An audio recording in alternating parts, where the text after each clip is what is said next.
Ever been stressed out because you can't make a decision and you're wondering why? Well, let me share with you what I have learned as a real estate developer that has really taken my deal flow to the next level. And it's allowed me to actually execute a lot faster on deals. I'm going to talk about speed and how can you actually have a faster way to have speed of execution and decision. So if you don't know who I am, my name is Franklin Cruz. I'm a real estate developer for True Investors Development. And I've done a whole bunch of cool projects. So I've taken one house to 41 houses, sold to KB Homes for $1.25 million, and then they named the street after me. Super cool. You can look it up as well. 7187 Cruise Court was the first house. It's on Google. All right, let me keep on moving. Speed of choice and speed of decision. So speed of decision matters. For example, I just recently got a 13-acre parcel under contract. And when I got it under contract, I had professionals tell me, oh, well, you got to write up the contract this way, and you got to write it up this way. Look, when I met the guy, Dan, I met him, and I had a 3-page contract.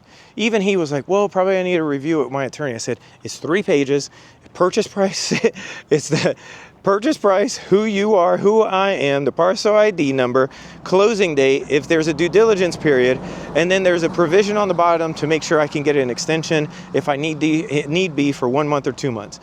What else do you need? That's it. And who's the title company, right? There's not too much more that you need. So and we actually signed the contract right there, and I've already got a potential buyer right now for that property that we're going to give it to them in a shovel-ready status. It's speed. If I would have thought it through, let me go back to the attorney, let me write up a 13-page PSA agreement, that's a purchase sales agreement.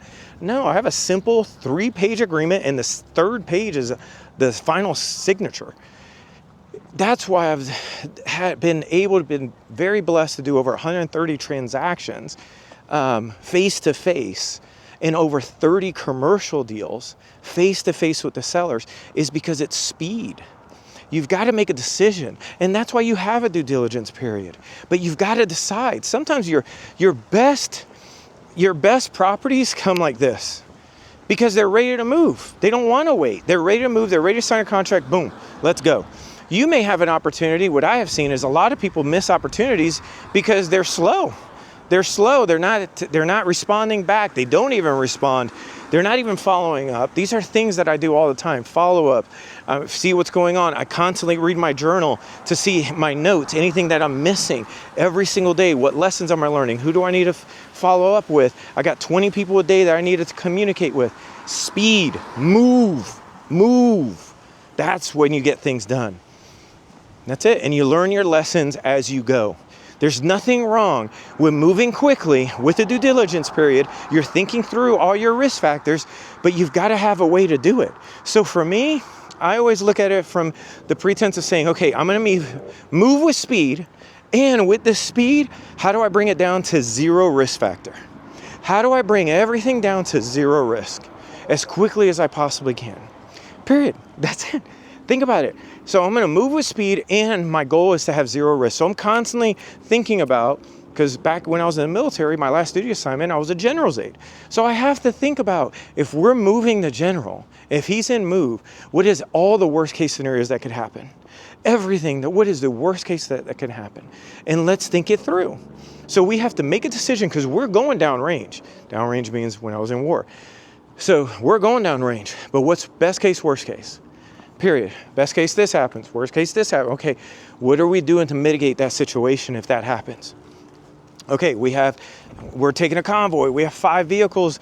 There's got to be 3 decoy vehicles. How do we move it? Blah, blah, blah. You're just thinking everything through. Nothing changes in real estate. Nothing changes. Okay, we got different exit strategies. So if I'm picking up this lot off of North 98 and the gas station doesn't want it, what's another gas station that would want it? Can we do truck parking? Can we do self-storage, which is across the street? Can we do the extension? Can we sell it to them? Can we do multifamily units? What can we do? What if there's wetlands? Okay, how do we mitigate this? You're thinking through with speed. Or you hire the speed because if you're going to do this anyway, you're just bringing your future forward. That's all you're doing. You're bringing your future forward. That's all that looks like with speed. So hopefully this helps on this video. If you've got a deal that you want me to take a look at, or my team to take a look at, go to our website, trueinvestors.com, and you can see all the case studies. If we could work together on your deal, fantastic. If we can't, all good. Hopefully you're getting something out of this. But I would say you can practice speed. Like actually just start making decisions, start cleaning up anything that you need to start cleaning up. Meaning you can go through right now with speed, go through your bank account and say, hey, what's been some double charges? I look at my account twice a day, every day, right? And I've caught some things. You can do the exact same thing with speed and start making a decision to cut things out. Hopefully that helps. All right, bye.